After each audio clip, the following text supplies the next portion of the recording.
Hello, नमस्कार, प्रणाम। आप सभी का बहुत बहुत स्वागत है आपके अपने प्लेटफॉर्म सेलेस क्लासेज में।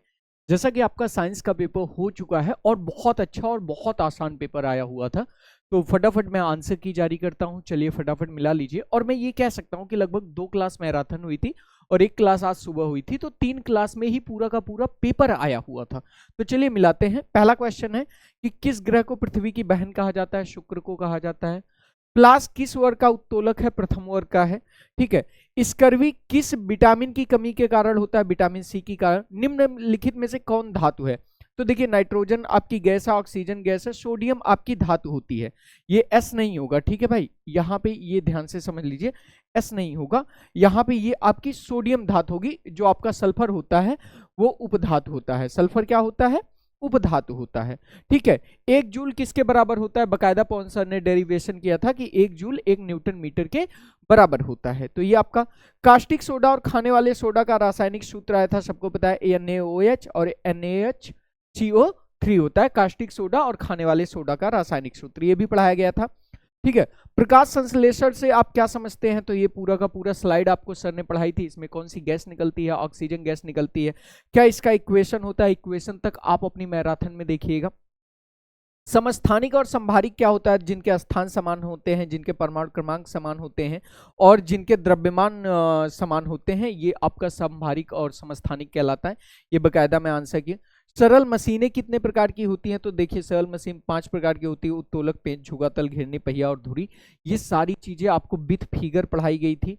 ठीक है। कशेरुकी प्राणी के उत्सर्जी अंग के नाम बताओ। तो यकृत, गुर्दा, फेफड़ा, त्वचा, ये सब उत्सर्जी अंग है। ये भी आपको पढ़ाया गया था। 5 प्राकृतिक आपदा के नाम अखिलेश सर से अच्छा कौन ही पढ़ा सकता है आपको ज्योग्राफी के बारे में। बाकी भूकंप, बाढ़, तूफान, सूखा, ज्वालामुखी, विस्फोट। संतुलित आहार के बारे में पढ़ाया गया था कि आप ऐसा भोजन लें जिससे आपके अंदर कार्बोहाइड्रेट, प्रोटीन, सारी विटामिन सबकी पूर्ति हो, संतुलित आहार कहलाता है। भौतिक और रासायनिक परिवर्तन में अंतर बताया गया था कि लोहे से चूड़ का बनना, पानी से बर्फ का बनना। तो ये आपका भौतिक रासायनिक परिवर्तन है। ठीक है। आयनन सिद्धांत के आधार पर अम्ल एवं क्षारक को परिभाषित करिए। इसको अलग से पवन सर ने पढ़ाया था। ठीक है। यहाँ पे इक्वेशन गलती में गलत टाइप हो गया है। H+Cl हो गया। ठीक है। H+NO3 हो गया, NO3 हो गया। ठीक है। जिसमें हाइड्रोजन प्लस आयन देता है उसे हम लोग क्या कहते हैं? अम्ल कहते हैं। और क्षार की ये पूरी की पूरी डिफिनेशन आपको पवन सर ने पढ़ाई थी। ठीक है। अम्ल क्षार की डिफिनेशन आप देख लीजिए। आर्थिक आधार पर फसलों के कितने भाग? ये आपको अखिलेश सर ने पढ़ाया था। ये मैराथन में नहीं आया था, तो हम उसको क्रेडिट भी नहीं ले रहे कि हमने मैराथन में पढ़ाया। ऊर्जा संरक्षण का नियम आपको पढ़ाया गया था। मृदा प्रदूषण आपको अखिलेश सर ने बहुत अच्छे से पढ़ा रखा है।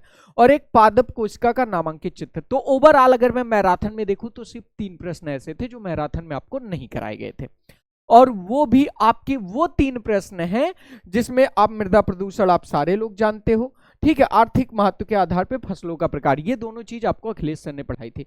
तो अगर आप चाहते हैं भैया कि ये तो था हाल सेकेंड सेमेस्टर का, थर्ड सेमेस्टर में ऐसा ना हो, थर्ड सेमेस्टर में बहुत अच्छे से आप तैयारी कर सकें, तो जाइए फटाफट तुरंत एप्लीकेशन डाउनलोड करिए। सेलेस क्लासेज ऑफर चल रहा है 199 में थर्ड सेमेस्टर का पूरा लाइव रिकॉर्डेड और सारी चीजें आपको मिल जाएंगी ओनली 199 में। प्राइज ऑफर खत्म होने वाला है, जल्दी से जल्दी आप लोग ज्वाइन कर लीजिए। Thank you, bye bye, take care. मिलते हैं नेक्स्ट सॉल्यूशन के साथ और आज शाम को धमाकेदार हिंदी और इंग्लिश की क्लासेज के साथ। नमस्कार, प्रणाम, थैंक यू।